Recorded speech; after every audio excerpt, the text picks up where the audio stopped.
Right now, Pittsburgh's best sports show is about to begin. Call us or tweet us. We've got things to talk about on the Ireland Contracting Nightly Sports Call. Good evening, everyone, and welcome inside the Fan Cave. Bob Pompeani with you until 11 o'clock tonight at 412-575-2600. So if you're driving around listening on 93.7 The Fan, give us a call. If you're watching here on KDKA+, do the same. We'd love to hear from you. You can also do it on Twitter. It's at KD Pomp as we talk about a Pirates series that could have been much better than it was in San Diego. Quite frankly, the first game, which was that ridiculous ABS challenge system that should have been but wasn't game, Edwin Jimenez, who was the home plate umpire, just called up and he squeezed the Pirates on the Henry Davis play. That was one that really changed the outcome of that game, I thought, the way the Pirates were playing. But they came back and won last night with Bailey Falter dominating San Diego, and he has been terrific in the month of May, as we described, a 0.76 ERA, which should put him in contention for Pitcher of the Month. Andrew Abbott of Cincinnati's also had a very good month as well. It's between those two. But then today they had a 4-1 lead into the seventh inning, and things changed in the seventh inning when the Pirates bullpen, specifically Rainey, fell apart. 4 walks in the inning, 3 by him.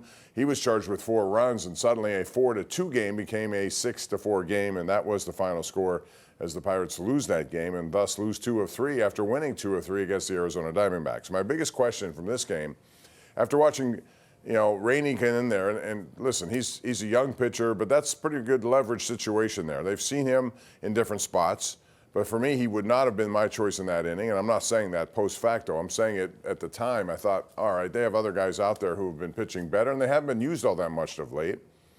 I also wonder why Colin Majinski is not up here, or Carmen Majinski, I'm sorry. He's another guy who, he's down in the minors. They're trying to stretch him out to be a starter, and yet Carmen Majinski was one of their, I thought, better bullpen arms coming into the season. Now, granted, they've had injury problems to many of those guys like Colin Halderman and others who have been in that bullpen. But Majinski, to me, strikes me as more of a leverage guy late in the game, maybe 8th inning, even 9th inning at times. He has good stuff, yet they're trying to make him into a starter, and he's stretching out down there, but I think he could be used here.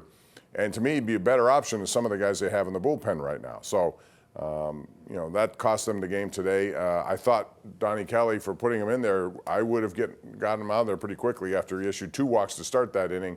There were 3 walks given, 4 in the entire inning, and that led to their demise today. But it's still a pretty good road trip considering. But, the crime of it all, when you think about it, is the starting pitching has been really good all season long. And again, it was today. Andrew Heaney goes 5 2/3, gave up just 2 runs. That's good enough to win or be in position to win. They were up at the time when he left, and he doesn't get anything to show for it. But nobody's had worse luck than Mitch Keller, who in his last 10 starts, has delivered a sub-3 ERA, and yet he has nothing to show for that either. And that's my point. They knew coming into the season their starting pitching had a chance to be very good. And that's even before they knew of what happened with Jared Jones. Those injuries occur and surgeries occur, of course. But they had a need for offense, lots of offense, because they were one of the worst teams offensively last year, and they didn't go out and fill most of that. Now, their bats have come to life a little bit here in this road trip, specifically Brian Reynolds. We've seen Andrew McCutchen hit the long ball, and even Adam Frazier. But generally speaking, they need more high-end bats, and they knew that coming in. They did nothing about it. Hopefully, they won't repeat that same mistake next offseason, because they're going to still be in the same position, and their starting pitching should be even better with Bubba Chandler eventually getting up here and some of the young kids they have. Love to hear from you at 412-575-2600.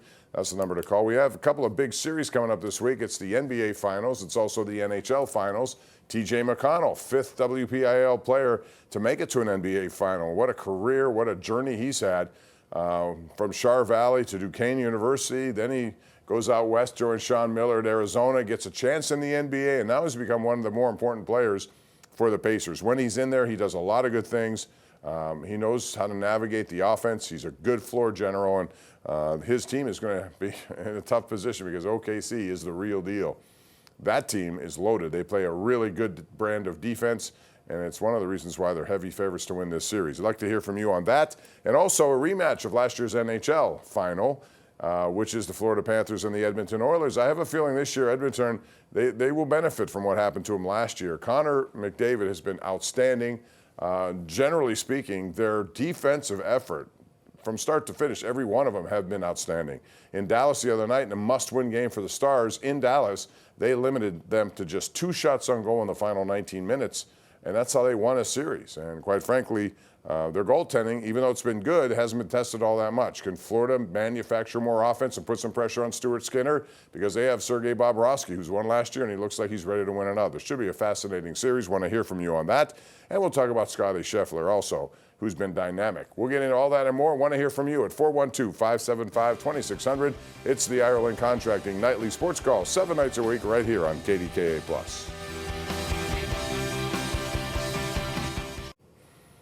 All right, this is our Xfinity tweet of the night, and it comes from Joe Pompeani, who talks about Scottie Scheffler. Look at this last stretch for him. He won the Memorial, and they capped off a really big month. He wins the Byron Nelson, that's $1,782,000. He wins the PGA Championship, that's $3.4 million. He wins the Charles Schwab, actually tied for 4th, $427,000. And then today, $4 more million after winning the Memorial, defending his championship. That's nearly $10 million in earnings in 30 days. And here's another interesting part.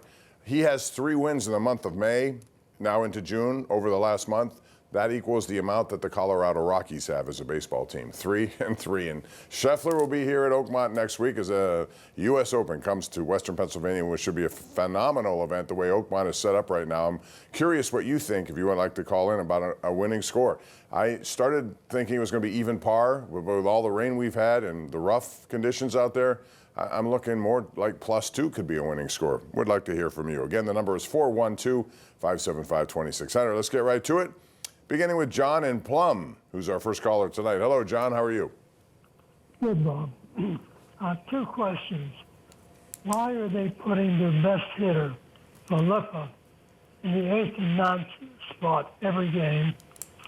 And secondly, of the 38 losses that the Pirates have, 15 are from the bullpen. That's 40% of the games the pen is lost. I know everybody complains about the hitting, but the bullpen is a joke. Well, the bullpen may be 40%, but then hitting's the other 60% because the starting pitching has been among the best in baseball when we look at the overall ERA and some of the other metrics involved. So the starting pitching, as we thought would be a strength, is a strength. Everything else has been not so good. As far as IKF, they value O'Neill Cruz at the top of the order. They like to load up 1, 2, 3 with O'Neill Cruz, Reynolds, and McCutcheon, or whomever else they put in that 3 spot. Sometimes it's Bart batting 4th. Now Horwitz is back, but I think IKF is, he was hitting over 300 last check in that series, so he had the average up pretty good. He gets on base. There's nothing wrong with a guy batting later in the lineup to get on base to set up a guy like O'Neill Cruz and Brian Reynolds. So I think that's actually a good place for him. They have guys at the top of the order they want to feature more, and sometimes if he gets on base, it leads to bigger innings potentially because of the strength and the power, especially of O'Neill Cruz, and the way Reynolds is, OPS over 1,000 since the middle of May on. So that at least is getting better. Back to the lines, we have Jack in Wilkins Township. Jack joins us right now on the hotline. Hello, Jack. Jack, are you there? I'm here, but I'm in Greensburg. Oh, okay. Well, you're in Greensburg. Thank you for correcting us. What's going on? Anyhow, thanks for taking my call. And but I'm curious what you think, because I really don't understand why the manager pulls a starting pitcher who's doing very well. Can you explain that to me? Well, I don't know what the situation there with Andrew Heaney. He's far enough along here where he should actually be going longer into the games. So I was watching a lot of things today, including the Memorial, so I was going back and forth. I may have missed if there was an explanation given, but yeah, I would expect him to go longer than that, 5 2/3. He was pitching pretty well. I don't know if he had an issue with pitch count. I'm not sure what it was, so if that was it, generally speaking, managers don't like to go over a certain amount of pitches for a pitcher, so maybe that's the reason, but the bullpen's got to do better. And like I said, Rainey's a guy that, he wasn't here to start this season. They brought him up, and fine, you can give him opportunities, but generally speaking, those opportunities should not be the highest of leverage. You're going against a team like San Diego who's got a potent offense. Jackson Merrill came in the game, made things happen. They got a rise. They got Machado. They got Cronenworth. They got all kinds of hitters in that lineup. So Xander Bogaerts, I would not have given him that opportunity in a 4-1 game. Had they been trailing 4-1, maybe so. But I reserve those high leverage situations for guys who've been around. And again, I don't think the bullpen has been overly used. So some of those guys, they have an off day tomorrow. I would have gone back to maybe it was Santana in that situation, even though it's earlier than you normally would put him in, whatever the case may be. Chuck in Uniontown, one of our regulars, is on the air right now. Hello, Chuck. Well, good evening, Bob, and thanks once again. First of all, I agree with you on the Majinski situation. He's best used if he's put in relief. You know, that's where he was successful. But anyhow, what I want to ask you is, if Sherrington is replaced as a general manager, would you rather see it be in-house? Would you rather see him go outside? And also, upcoming in the baseball draft, do you think the Pirates should go heavy on offensive production? Thanks. Well, here's the first part of that is no, not internal. I'd go outside. I don't think they're going to do it until the end of the season if they do it at all. But it wouldn't be an internal positioning that I would elevate to that role, no. As far as what they need to do, keep in mind, depending on what they draft, there are hitters out there, but sometimes if they're going to go in the high school route again, like they did with Connor Griffin, that you're talking about 4 years down the road. So if you're trying to help this year's team or next year's team, and when it comes to offensive output, you'd have to do it in free agency because they don't have many guys in their system who are ready to come up here and be regulars, and that's the problem. So yeah, if you have to draft one, I would, but I don't expect that person to be here for the next couple of years. Let's go to John in Cranberry. Hello, John. How are you? Hey, Bob. Happy Sunday evening to you. You Good too. to talk to you. Thanks. So quick, tough loss to the Bucks today, but I still like how they're playing under Donnie Kelly. I think he's really heading them in the right direction. So we'll see how it goes. Mm-hmm. But I want to talk hockey with you for a second. I agree with you. I think Connor McDavid's going to get his first cup.